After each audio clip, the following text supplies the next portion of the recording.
So I'm the 5th generation that's here. My wife and I live right on the farm here.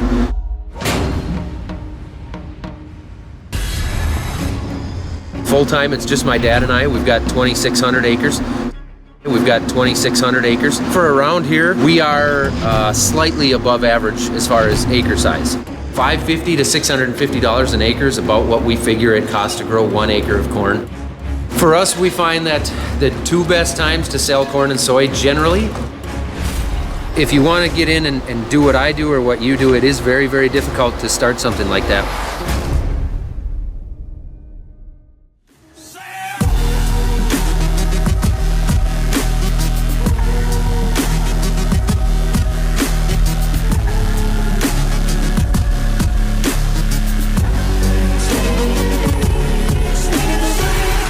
Hi. Nikolai, nice to meet you. Nice to meet you. I ask you how you became to be farmer.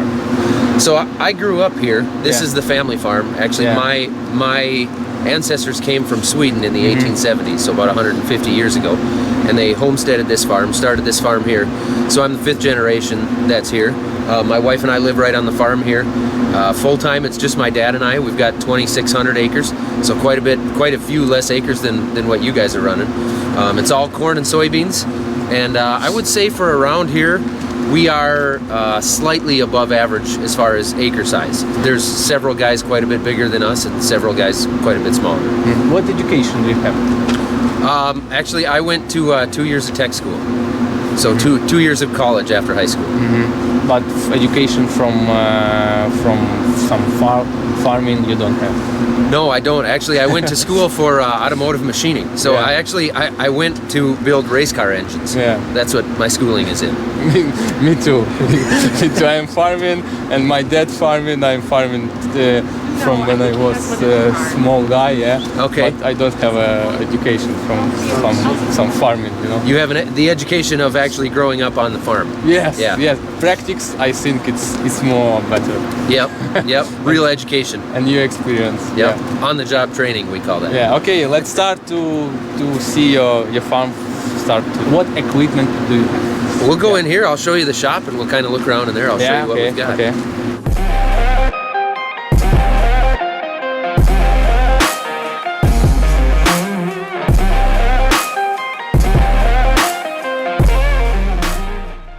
So this is our main shop that we built in 2013. Before this was here, we had a hog building here. So my dad had hogs in the 70s and the 80s and into the early 90s, and we had a really short hog building here, so we couldn't get much in here. Our main shop was on the other end of the yard. We didn't have a shop that was big enough to actually get the tractors and the combine into because everything was too short. In March of 2013, an ice storm came and it built up on the roof and took that old building down. And so we replaced that building with this one.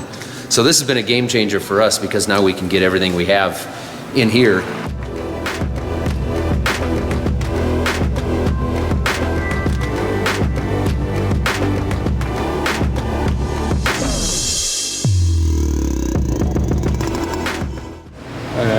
Another? Well, this one here is kind of we'd call it the utility tractor. Yeah. It's kind of all around, it does whatever we need it to do, all kinds of odd jobs. It will pull a rock picker. Do you guys have many rocks? Rocks? Stones? Boulders? No. No? No. We have big ones. Yeah? Really big ones. And so we have a big rock picker. We'll go over and see it, but this will pull that a lot of the time to get those stones off the field before planting. Cool. Okay. Next one. Trucks, yeah? Trucks, yeah. Right now we've got 3 trucks. This one's got to go and get some work done to the engine. These are our other 2 over here. So we've got 3 trucks and 3 trailers that we run. A lot of people ask me about why we own 3 trucks, and a lot of times I find out they don't have experience with corn to understand how many bushels you have to move. Corn is, we try to, a goal for us is about 200 bushels per acre. And with the combine moving all the time, we'll fill 4.5 trucks per hour sometimes. And so those semis are coming and going constantly. So it'll take about 300 to 350 truckloads to fill our grain bins out there, or our elevator, as you called it.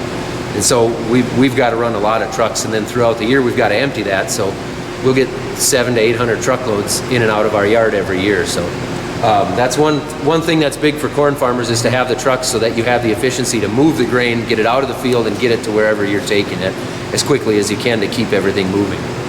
I remember the video, your video when its part broke, and Oh, and we had to fix it. And you fixed it some Right. right, yeah. Yeah, It was cool. it's fun to see it in person now after you watched it. Yeah. Yeah. So and small. You have like a Bobcat, yeah. Yeah. Bobcats, actually Bobcat are made about an hour straight west of us here, the actual brand. This isn't that brand, but yeah, we use this for everything. We've got 6 or 8 different attachments for the front of it, and we use it for all kinds of stuff. So in this build, you make all the service, yeah. Yes. Do you? How about service?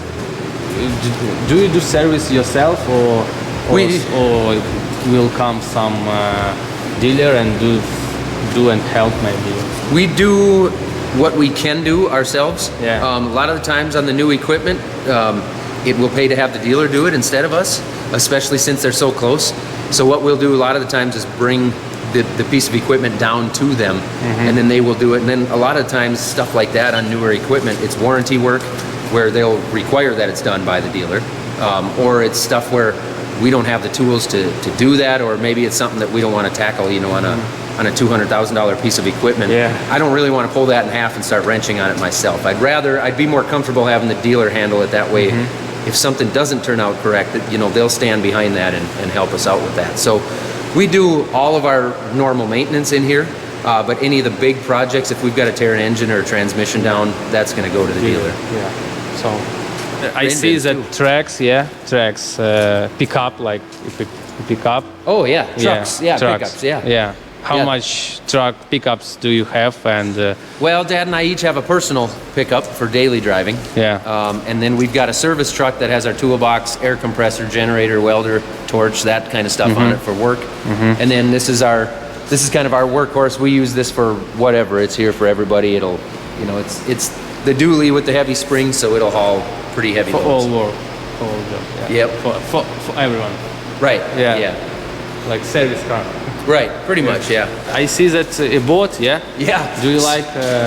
We do. We like boating. Actually, that one is my brother's, and then my parents have 2 on the back side of there. Yeah. So none of them are mine, but my family does love boating. We have a lot of lakes around here. But do you have a time for Do you have a boating? time? Yeah. No, that's why my boat's not in here. Yeah, because that's for mom, dad, and my brother. Because I don't get on the boat very often. A couple times a year, maybe. About time. How many times can go to holidays per year? Vacation. About time. vacations. Or vacation, or you all time live here on the farm and that's all? No, so our vacation time is usually after January 1st. We finished up harvest just a couple weeks ago. Now we're busy scrambling to get everything cleaned up and service handled and do everything before the first of the year that we have to do. After January 1st, before springtime, in April, kind of that January, February, March is our prime vacation time. And so I'll get out of here a couple of times for... So, in average, it's 2.5 months per year, yeah? Yeah. And then actually, like for summertime, July and August are pretty slow for me. A lot of farmers are surprised to hear that because we don't have small grains, we don't have wheat. And so after the 4th of July, after we've done a lot of our spraying, there's still some spraying to do, but between the 4th of July and the end of August is a slow time for me. We're kind of waiting for the crops to grow and managing them, and we'll be out there with insecticide or fungicide if we need to, but there's not a mad scramble. We're not super busy, and so that's our time when we hit the lakes with the boats. Okay, it's a good. Yeah. I've got just a fun story. I got an American flag the same size as that. Farmer And first. there's a fan who emailed me. He flies F-22 Raptors for the Navy out of Alaska. And he's like, if you want, I'll take that huge American flag and fly it in the Raptors. So he emailed me the other day. He's like, I got it up to like Mach 1.3. We went inverted. Like, I'll get you your like certificate of whatever. It's gonna ride around in the Raptor with him for a month, and then he's gonna send it back. And my plan is to put it up there with that one right underneath it. Of course. Like for no reason. I just think that's awesome, right? It doesn't really matter. I just think it's cool.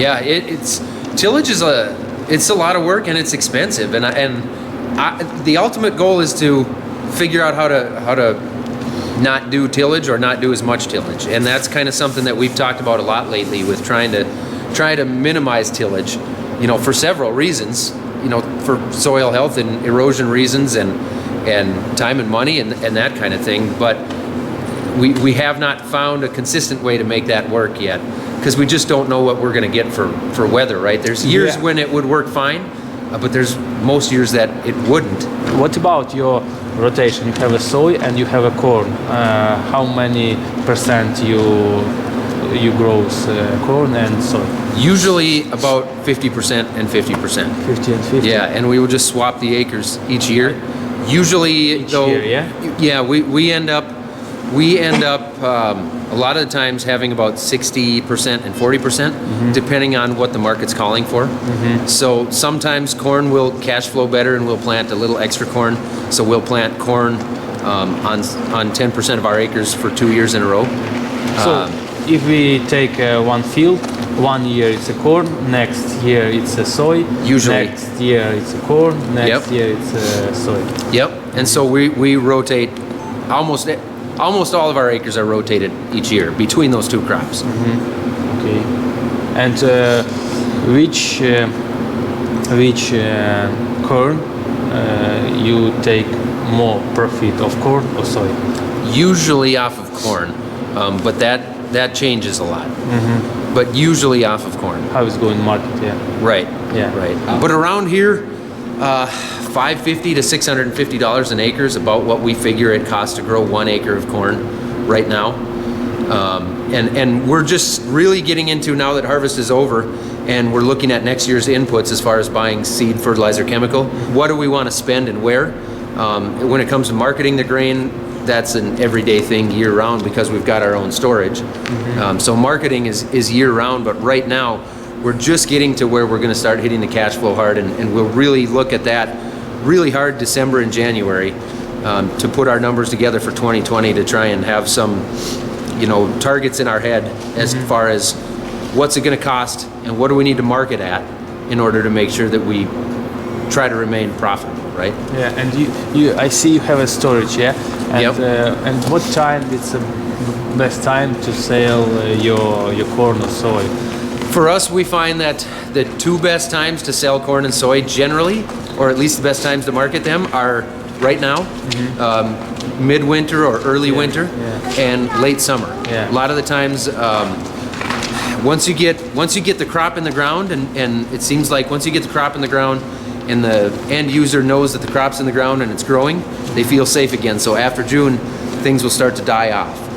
But usually between now and planting, at some point, there will be some what we call marketing rallies where the price will go up.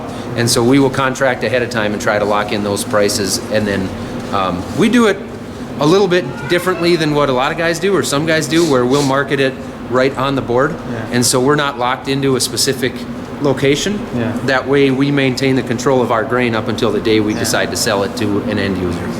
Is there anything I could do just to get some attention from you? In the ways I've lost every trace of you.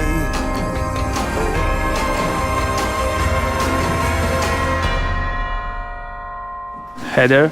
This is our corn header. Yeah. And so this is a 12-row chopping header. We've Why got why you don't take a 16 rows? Because your combine can Yeah, it take. could handle 16 rows. I guess because we've got a 24-row planter. And 16 rows would end up being 40 feet wide. Yeah. And so that's exactly. a pretty large header. There's not many 16 rows around here. Everybody is either an 8 or a 12. Yeah. Or most guys anyway. Exactly. So this is our 12-row header that we actually bought on an auction 2 years ago. We've had it for 2 years. Before that, we were running an 8-row header for a long time. Not a lot to know about the header. As I said, it's a chopping one, so it chops the corn stalks for us, and we like it. Number of auction. Yes, Yeah. auction number right there. I bought 3 days ago 612C. Okay. With Stalkmaster, with chopper. its price was about 26,000, 13 years. 26,000 26 US dollars. US dollars. And it's a good- 2013? 2013, yeah. Yeah, that was a good price, good Yeah. deal. Yeah. Very good. Wow. Yeah. So and the next header you have with air, yeah. Yes. Yep, that's our soybean header back there. We can walk up front here. Yeah, okay. Get a little bit better look at it. So this is our 740 soybean header. We use it for soybeans. You can use it for other things as well, but around here, for us anyway, it's for soybeans. It's 40 feet wide, and it's a draper header, so it's different than the auger headers that we used to have.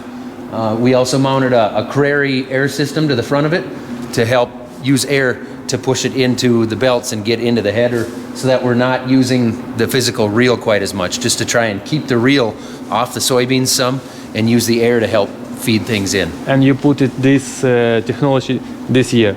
We did, yeah. Actually, this header was brand new this year. We did buy this header new, and we put the air on right away. So we never did run this header without the air. Do you like? We like it a lot. Yeah, Yeah? a lot. So you recommend who harvests soy and who grows soy, put it this on him header this technology. Yeah? I would.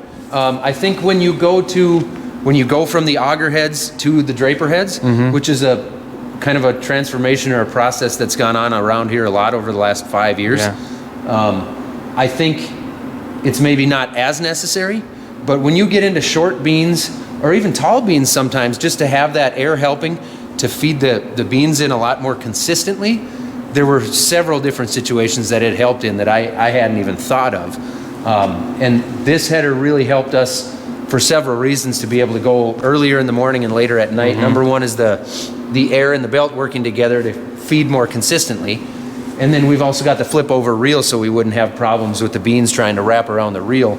So this header made a big difference for us when we went from 2 machines down to 1, to be able to run this header, which is also wider than the old ones, but we can also start earlier and run later with it. And so for us, it was a big part of the switch from 2 machines to 1 to still be able to get a lot of acres done with it. It's maybe not as necessary, but when you get into short beans or even tall beans sometimes, just to have that air helping to feed the beans in a lot more consistently, there were several different situations that it helped in that I hadn't even thought of. And this header really helped us for several reasons to be able to go earlier in the morning and later at night. Number one is the air and the belt working together to feed more consistently. And then we've also got the flip over reel, so we wouldn't have problems with the beans trying to wrap around the reel. So this header made a big difference for us when we went from 2 machines down to 1, to be able to run this header, which is also wider than the old ones, but we can also start earlier and run later with it. And so for us, it was a big part of the switch from 2 machines to 1 to still be able to get a lot of acres done with it. I would guess on average, I would hope that we're saving a bushel to the acre over this system versus what we did have. And you know, if you do the math on that over 5 years, there's some return there. So.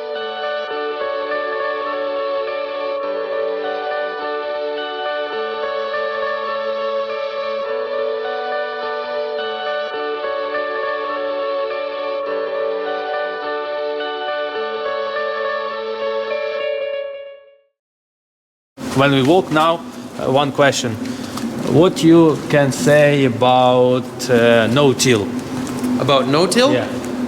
I would say no-till is a great thing for those who can figure out how to make it work, whether it be because they're growing smaller grain crops, whether they have coarser textured soils, or a lot warmer climates that they're farming in. Everybody's operation is different, soils are different, geographies are different, crops are different. I think no-till is a great thing, but I think it doesn't work for everybody in every situation. And for us, we're just trying to figure out, is there a way to switch to an operation with less tillage? In your region, somebody work with no-till? No. What's that? In your region, in Minneapolis, some. Right here, within 20 or 30 miles of here, there are very, very, very few no-till farmers here. You would have to go, if you go south of here 150, 200 miles, that's when no-till starts. When it gets a little warmer climates down there.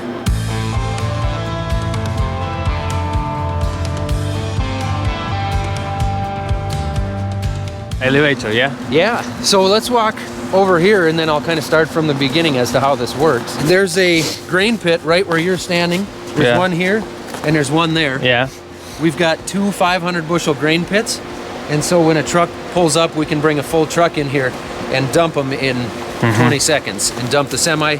And then these two augers here that run down into the ground will take those bushels and automatically run them up and either feed it into the grain dryer if there's room, Yeah. or into one of the two wet bins that we have.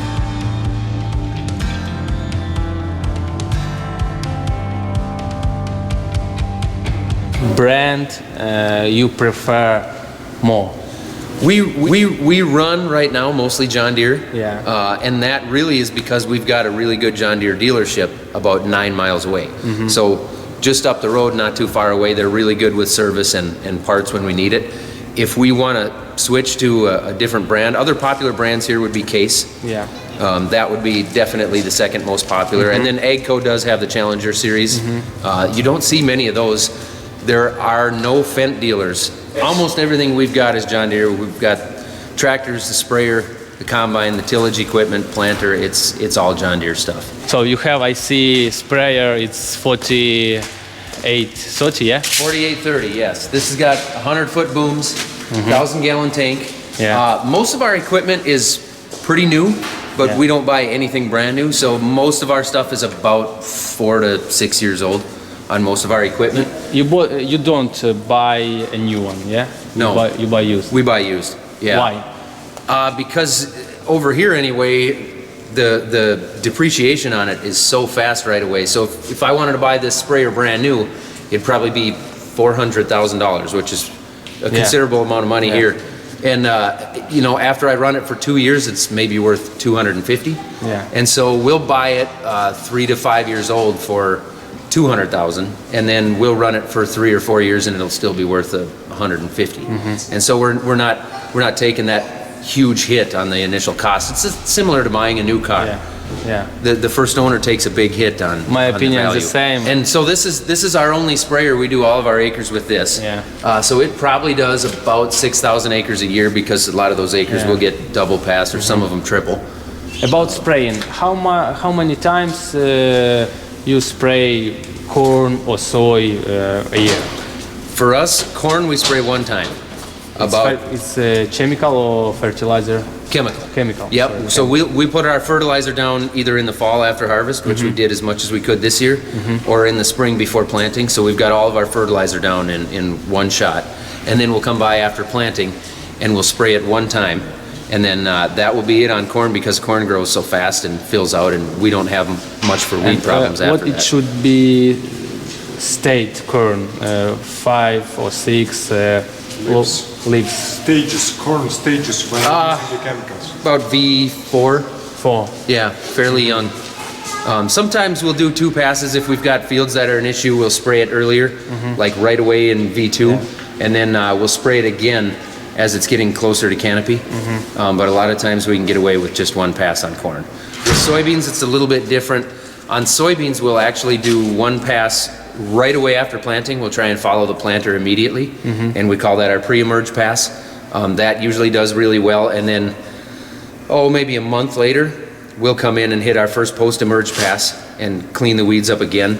And then after that, about another 6 weeks after that, roughly, we'll come in and spray weeds and pesticide as well, or insecticide for soybean aphids. So typically, the beans are getting 3 passes. Okay, understand. So can I ask you one quick question like that? What kind of fertilizer you use? On corn, we're using nitrogen, phosphorus, and potash or potassium. Those are our main 3. So you use anhydrous? For nitrogen, Yeah. typically anhydrous. We will try to put anhydrous down in the fall. Okay. What you would recommend, for example, for Ukrainian farmers, because we have hard access to liquid nitrogen, what you will recommend? Use more dry or more liquid? On your opinion, or Honestly, I don't have any experience with liquid, like the 28 or 32% liquid. We get all of ours from anhydrous, from the NH3, or from urea in the pellets. Right. And that dry we'll just put on in the spring right before planting. And we're all tillage here. Do you guys run tillage, or are you no-till? Yeah. No. Tillage? Tillage. Okay. So like for us in the spring, we will spread the dry on for the nitrogen, and then we till it in using a field cultivator. And that's how we get our nitrogen there. Otherwise, we'll use anhydrous in the fall, late fall, when the soil is cold, because we want that soil temperature to be really low so that the microbes don't start breaking down the nitrogen. And so we'll put it on when it's really cold, and then our soil is frozen now. And so that nitrogen will stay there until it starts the process in the spring again. This is our main tillage tractor right Yeah. here. So this is what I would call our big horse. This Big does horse. the hard pulling. That's our heavy tillage deep ripper for the corn stalks. Do you grow corn? Yeah. Yeah. Okay. Yeah. So that's our heavy tillage for corn stalks. That's what we'll use to work in the corn stalks. As long as we can get to it before the ground freezes. You can see out here we didn't get to that before the Yeah. ground froze over. Yeah. And that happened a lot this year because our harvest was so late. We had a cold summer, not a lot of sunlight. Everything was running behind. The corn was high moisture. And so a lot of guys didn't get everything tilled before the ground froze up. So deep ripper. Deep ripper. That's what we call it here anyway. Yeah. Yep. You have a 2730. It's Yep. maybe That's newer model. Yeah, this one is 4 years old. So we bought this one used again. Actually, it might be 5 years old. We got it used actually from a college that Yeah. was using it on some of their tests. Yeah. And so they had it for 2 years, and we bought it used with low acres, and now we've run it for 3 years.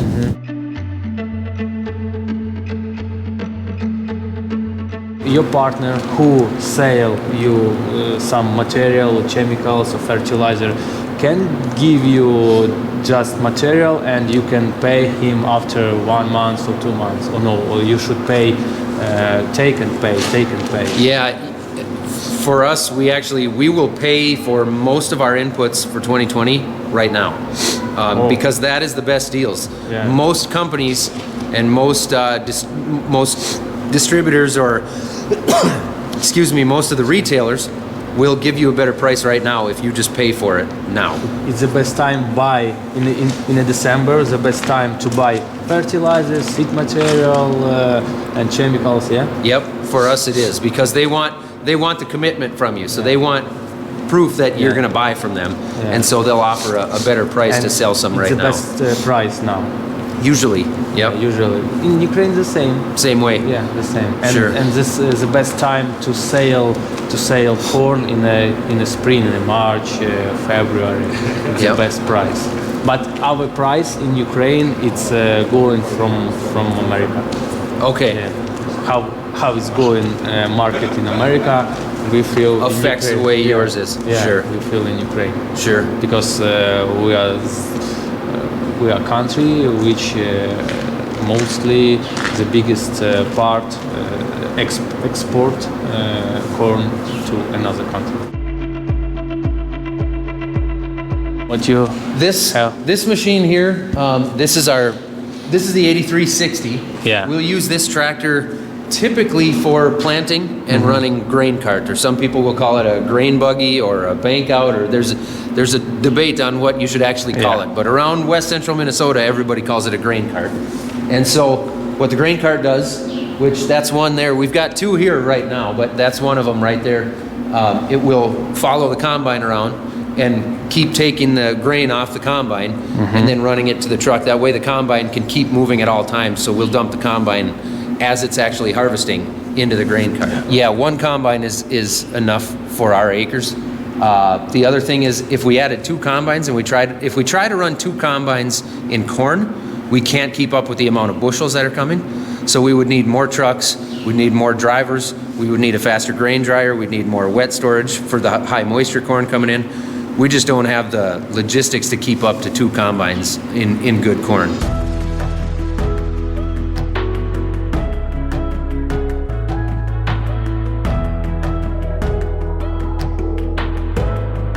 this is our planter.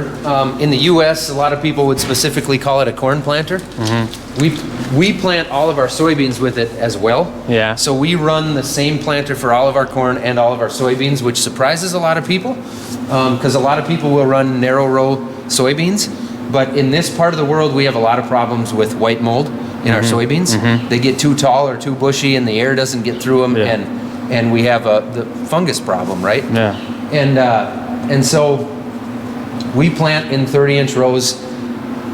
You know, the other thing is we only have to own one planter because we do it that way. So for us, we have not seen any yield difference between narrow row soybeans and 30-inch soybeans. So for us, we just own one planter and do everything with the same planter. It's as much an efficiency thing as it is a management issue. And you have on this planter not wheels but We have tracks on the planter, yeah. tracks. When we first got this planter, it did have tires on it, and we ran those for 2 years. And we just didn't like with all the weight in the center. You changed it? We changed it. It was before wheels? It was wheels, yes. We've Wow. still got the wheels sitting over there. Cool. Because these will move over to a different Yeah. planter. And so we can put the wheels back on here. But we switched to these just for compaction reasons in between the rows here. And we love them. They're You don't have the deep tracks. exactly, yes. We're not compacting the soil as bad. If we get in the mud, we don't sink into the mud nearly as bad. And we don't do- end up with the deep tracks between the rows. Do you remember how much it was cost about money? It was around 30,000 to switch. 30,000? Yeah, so it was expensive. But like I say, we've still got the wheels over there, and when Yeah. we trade this planter, the wheels will go back on, and we will switch these over to another planter.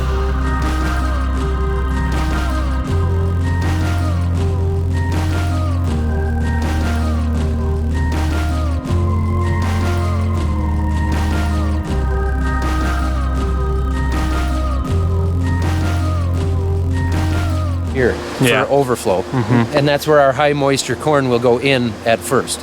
And then the system, if the grain dryer needs corn, it'll pull from those bins into the dryer. After that, the dryer's got an air system behind it that will run the grain out and into whatever bin we've got it set for. For soybeans, when we harvest those dry, those just go up and down and into the cross auger across the Yeah. top and into whatever bin we have it set. Usually soy and corn, what percent of moisture goes? We try to harvest our soybeans. The ideal percentage would be 14 or 15% because they'll dry a little bit in the bin after you get the fans running on them.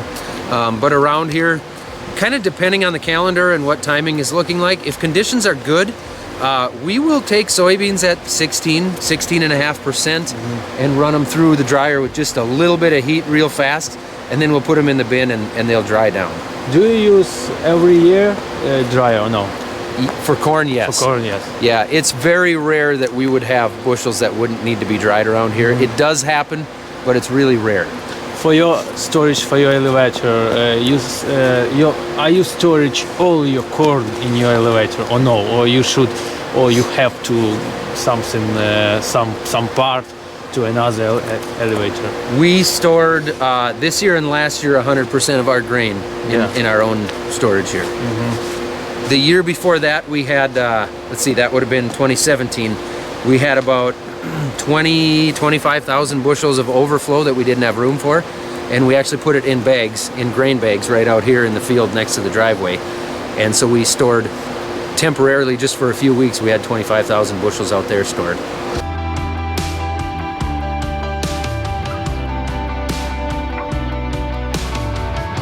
Do you use this reaper of whole your land, yeah? All of our corn acres. And so, which is about half. So we have 2,600 acres total. Yeah. About half of that usually is corn. Yeah. So it will do 1,300 or 1,400 or 1,300 acres every and fall. what about after soy? After soy, we run a chisel plow, which is sitting down there in the snow. Yeah. It's 30 feet wide. Yeah. And it's just got, the regular shanks on Yeah. it. And so we'll run that on our soybean ground. How it's deep centimeters or? About 6 inches. Try to run 6 inches with that, and we actually 15? 10 centimeters. Yeah. 15. And what about this after corn? How much? We usually run this about 8 inches deep. 18. Yep. The chisel plow actually will run that as often as we can for putting fertilizer on.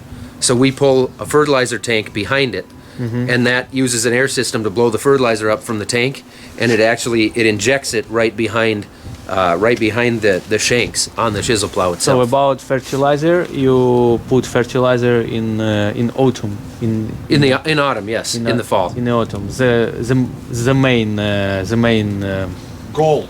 the goal, yeah. The goal, yes. In the Yep. spring, you we Maybe- try to get it done. 5-10%, I think. Yes, we try to get it done in the fall or in autumn because we're always pushed in the spring. Once the weather gets nice here, we want to get planting as fast as we Yeah. can to get that corn growing because our growing season is short, and we find that planting is so important to plant when you can to get every day for growing that you can. And so the less that we have to mess with in the spring, the better. So we will fertilize as much as we possibly can. What is the fertilizer? Как аммиак будет? Maybe it's Ammonia. ammonia. Anhydrous ammonia? Yeah. Yes, Do you use that's what that? we use for nitrogen in the fall. Me too. And how much liters? Gallons. Gallons. Pounds. You put? We will apply about 125 pounds of anhydrous, usually, and then that's as long as we're also applying phosphorus, which our phosphorus product will have 10 to 15 pounds of nitrogen in it as well. So we apply 140, 150 pounds of total nitrogen in the fall, and then you'll get some breakdown of extra nitrogen throughout the growing season the next year or so. But for 180 bushel corn crop is usually a goal for us on good ground. We'll fertilize about 150 pounds of total nitrogen on that. How many people work on your farm? On our farm, Yeah. full time it's just Dad and I. Dad. So 2 full-time guys. Yeah. And then You and that. me and Dad. Yeah. Yep. And then we have and wife. and a wife, yes. Yes. And dogs. And the kids. Yeah. the kids, yeah. It's full-time just Dad and I, and we have a part-time guy from town. You can see town right over there, a couple Yeah. miles away. Yeah. That's Jim. So Jim is part-time. Basically, he's here when we need him. And then we have 3 other guys that will help us out seasonally, mostly in the fall. Usually between Dad, me, and Jim, most of the time we can handle the spring work. We might need another guy every once in a while. If it's not secret, how much money you pay for 1 hour this guy who helped in the season? I'm not exactly sure what anybody else pays their guys, so I probably won't say. But that'll vary a little bit too on how long they've been working with us and Yeah. what they're capable of operating and I guess how valuable of an employee are they to the operation and what's their experience level.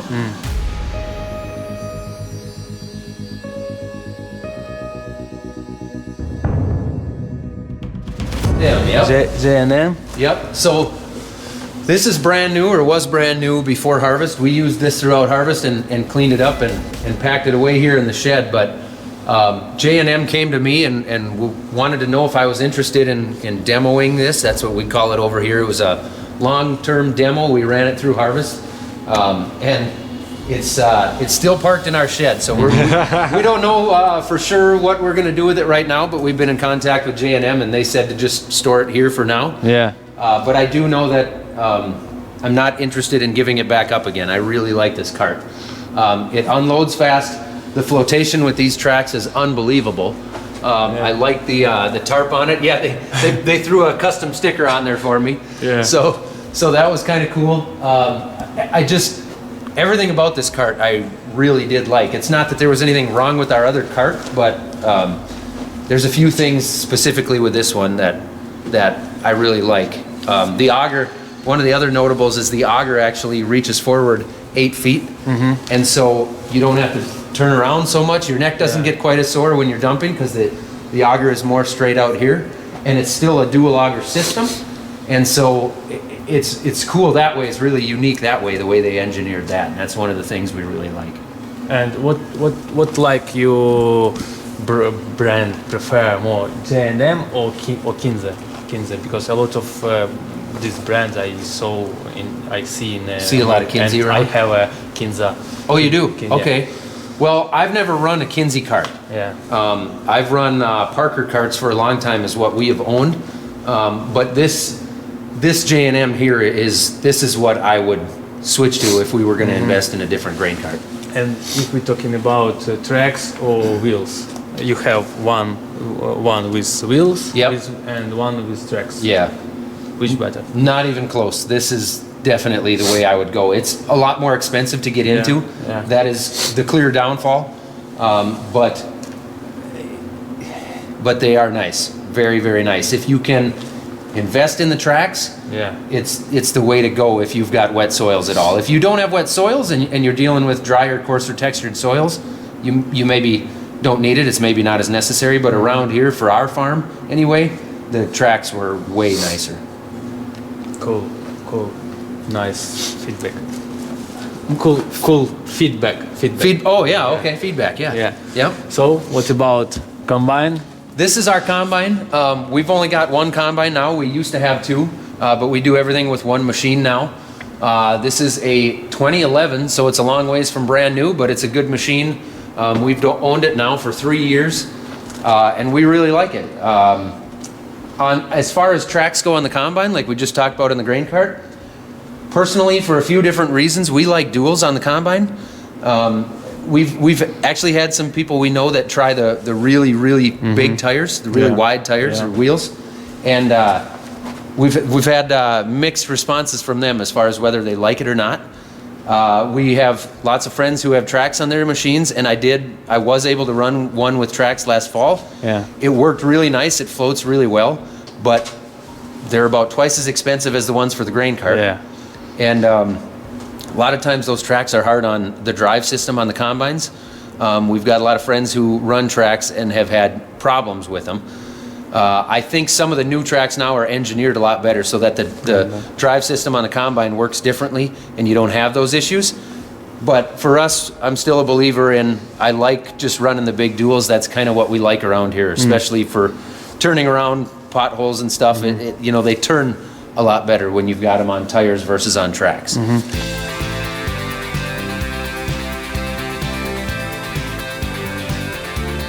I appreciate to make a video Yeah. with you.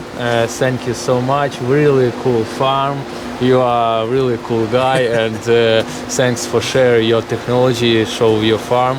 And what I want to tell you, I invite you for Ukraine. If you want to be sometimes in Ukraine, please come to our farm, and I show you how it's going farming in Ukraine. If I get a chance to make it over there, I will definitely get in touch with you. Yeah. I'd be interested to see not just the crop operation, but the cows and the hogs as well. That would be interesting. Yeah, and one more for our followers. What you recommended? We have a lot of questions from students and who want to start farming. Yeah. What you recommended these people who wants to be a farmer on the first year and who just now only student? For starting up. Yeah, for starting up. I get that question a lot, and it's difficult. I usually have two answers for that. Number one, if you want to get in and do what I do or what you do, it is very, very difficult to start something like that without, kind of growing up and being involved with it and having a connection to a farm like that. It's very difficult. I'm not saying it can't be done, but it is tough. One of the things you can do is, around here, the average age of the farmer is getting up there. It's in the upper 50s for age, and so there's going to be a lot of retiring farmers, and some of them don't have another generation coming behind them. A lot of those guys would be really excited to have somebody young who's passionate about the industry and about agriculture to be able to pass that farm on in some way or another. So that is one thing, that's one way that I think there could be some opportunities for something like that. The other thing is that you don't have to have a big farm to be successful. So if you're interested in farming, there's a lot of different ways that you can start a smaller farm and capitalize or take advantage of a niche market and still make money and be successful and build your farm and do what you love to do. Even if you can only afford to start with 5 or 10 acres or whatever, there are opportunities for that out there. like around here, you know, if you want to grow some specialty crops or have some specialty livestock and hit a niche market, whether it's organic or some kind of poultry that certain people demand, there is a demand for that around here, and there are opportunities for that. So try to think outside of the box a little bit. There's more than one way to get involved with agriculture. Thank you so much. Yeah, thank you guys. Thank you so much. Yeah, it was And fun.